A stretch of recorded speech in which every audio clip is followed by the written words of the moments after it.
Hey everybody, welcome to the Mag Dump. Today I wanted to give a brief overview of police trading Glocks and share a few opinions that I have on them. I want to preface this by saying that I'm an armorer for a mid-sized law enforcement agency that uses Glocks, so I have a fair bit of exposure to the platform within the law enforcement world, and this is primarily where my opinions will be based. So I have not actually purchased a police trading Glock, but I've been through several duty Glocks of my own, and I've experienced many more in my role as an armorer. Lately, I've been seeing a lot of posts about police trading Glocks and other duty weapons for sale on websites like GT Distributors and AIM Surplus. They get posted to places like Reddit, and I see a lot of questions about them, which led me to deciding to make this video. If you're looking for a short answer to this video and you're in the market for an affordable handgun, I will go ahead and say generally yes, you should be good to go on purchasing a police trading Glock. For those wanting more than a yes or no, I'll go through some pros and cons based on my experiences. Also, I will say that though I'm going to focus on Glock here in this video, I think that most of these opinions can generally be applied to other commonly seen police trade-ins like M&Ps and SIGs. I just don't have as much personal experience with them. Just as a general idea of a potential sample you might get, I have in front of me a few of the duty weapons I've carried in my career.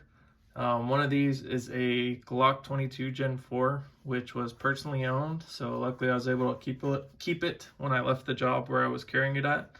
I carried it every day at work for 3 years, and in that time span, I put right around 2,000 rounds through it. I probably should have shot it more than that, but at the time I was mostly shooting an identical 17 Gen 4 for practice to save some money over shooting the 40. Overall, there's a little bit of finish wear on the slide, including the Safariland smear, as I call it. So Safarilands have a tendency to get this smear right here from the locking mechanism. So no big deal on that, but overall, it's in pretty good condition. If you look at the frame, you can see a little bit of scuffing. I'm right-handed, so this is the outside of where I'm carrying it. This is what's exposed. So there's a little bit of scuffing and stuff, but really overall, not bad. A little dirty too, but that's my fault. The second sample I have over here is a 17 Gen 4. I'll pull that up for you real quick. So this guy is a 17 Gen 4, which I carried every day at work for right at 4 years. This one got shot a good bit more and has right at 4,300 rounds through it.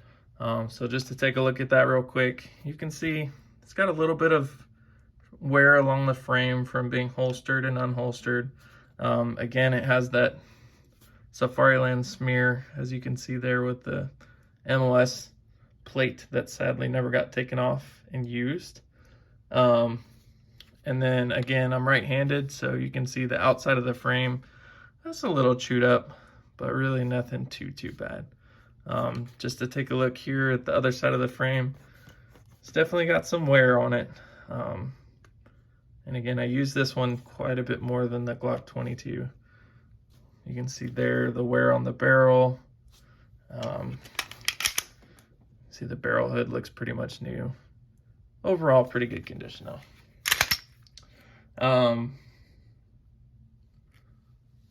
So now that you've seen these two guys that are my personal examples,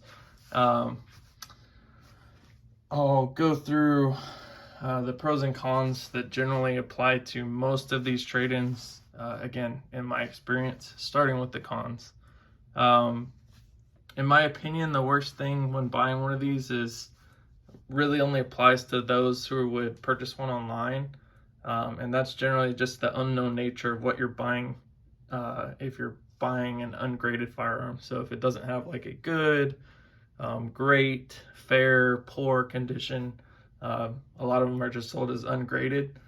There's a wide range of samples that you might receive, and if you're like me, that's kind of scary buying blind. My solution to this is, if you're local to a place that sells these, go in person, try to hand pick one that looks fairly squared away. I've seen a few examples at work that were carried by wider bodied officers that had frames which were chewed up pretty bad from rubbing the center console of a patrol car, hitting doorways, catching on whatever else the officer ran into. The second con to me is that you really have no way of knowing how many rounds one of these firearms will have through it when you buy. And if you're looking in person, you can generally tell if a Glock has been shot or not. But there isn't really much difference in appearance between a sample with, say, 1,500 rounds and one with maybe 10,000 rounds through it. If we're talking about the obvious parts wear points, like the barrel hood, which would be easier to see if I had it disassembled, or wear on the barrel where the barrel and slide interface is. There's a couple other key areas where you can sort of tell, but again, there are not going to be that many obvious differences between one with, say, 1,000 rounds and one with maybe 15,000 rounds. This doesn't really matter with Glocks all that much, truth be told, as they can take more rounds than you can probably afford to shoot through them before they'll give you any issues. However, I do recommend changing out springs when you buy one, just to know you're not going to run into issues caused by worn out springs. The third con is that these often seem to ship with 1 or 2 magazines when picking up a trade-in. Because of this, you have to factor in buying mags to the overall cost, which makes the deal a little less sweet. I have, however, seen some of the GT distributors models shipping with 3, so this isn't a universal con, but just something to keep in mind. Kind of along the same vein, I've heard about these shipping with only 1 backstrap, or in some cases none, and at times without the extended width trigger housing pin, which is right here. Or the opposite, where if a backstrap is installed, they won't come with a shorter trigger housing pin if you're not a backstrap person. So if you're buying blind online, I would suggest requesting a specific backstrap or setup when you order, and see if they can fix you up with it, assuming you're familiar with the platform and know what you like already. Now that all that's out of the way, let's get on to the pros. So the biggest one to me is that even if one of these Glocks is cosmetically less than ideal, it's still a Glock, and they're built to be fairly idiot-proof. That's half the reason a lot of departments choose this platform. They really don't tend to rust unless you really abuse them, like soaking them in salty sweat all the time, or getting them wet and leaving them wet without caring for them whatsoever. A little slide wear can actually look good, in my opinion, and nowadays we even have people paying good money to get distressed Cerakote put on new guns, which to me is like the Abercrombie Jean of the gun world, but I digress. After a change of springs and a detail strip and clean, you should get many years of pain-free service out of these Glocks. Bad frame wear will be a little bit harder to mitigate, but there's always the option of getting the frame stippled, or for those on a budget, buying some textured grips like Talons, Handle It, or you can hop in on the new hockey tape craze that's currently ravaging the gun world. Second on the pros list is that sadly, the vast majority of cops shoot when their department tells them to, but no more than that. So for some departments, this might be as little as 50 rounds a year for a qualification, and nothing beyond that.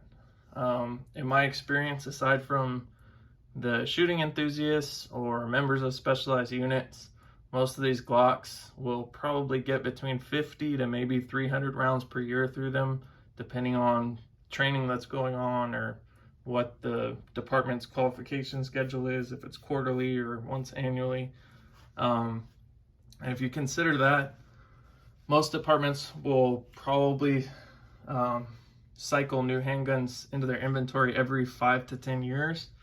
That gives you a rough window of 250 to 3,000 rounds fired for most of these police trade-ins. For the Glock platform, this is really nothing. So aside from the aforementioned cosmetic wear, you're getting a gun with a whole lot of life left in it. Expanding on that, my general experience with Gen 4s in particular, is that most of them out of the box had horrible triggers. My 17 here had an almost crunchy trigger when it was new, and really it didn't start to smooth out until about 2,000 rounds. It now has a pretty nice trigger with a smooth break, and it's really significantly improved over those 4,000 plus rounds. So buying a trade-in means that this trigger break-in period might be done for you, which is a huge pro in my book, depending on how many rounds are through it, unless you're planning on replacing the trigger anyway, which then it doesn't matter much. But speaking of replacing things, I see these used PD trade-ins as a good opportunity for someone wanting to mod a Glock without needing to pay new Glock prices first.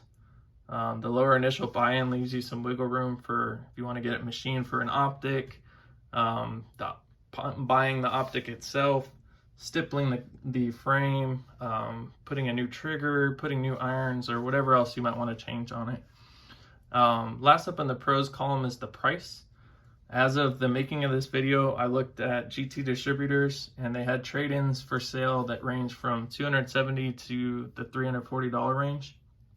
If you're willing to look past some cosmetic wear, I think $300 or so is an outstanding deal for a Glock that probably really doesn't have many rounds through it. And then just to summarize everything I just threw at y'all, if you're considering buying a trade-in Glock, I say go for it. If at all possible, try to go and see it in person before you buy it, so you can pick one that wasn't too torn up. But for light to moderate wear, I still see these as a great buy. With that, thanks for watching, everybody. I'll try my best to keep the content flowing, and I'm planning on doing a pistol red dot comparison video, as well as potentially wading into the SIG P320 waters to see what the buzz is about with that platform. If any of that interests you, let me know in the comments, and subscribe so you don't miss any of the future goodness. As always, drop any opinions, personal experiences with these, or questions in the comments below. Peace.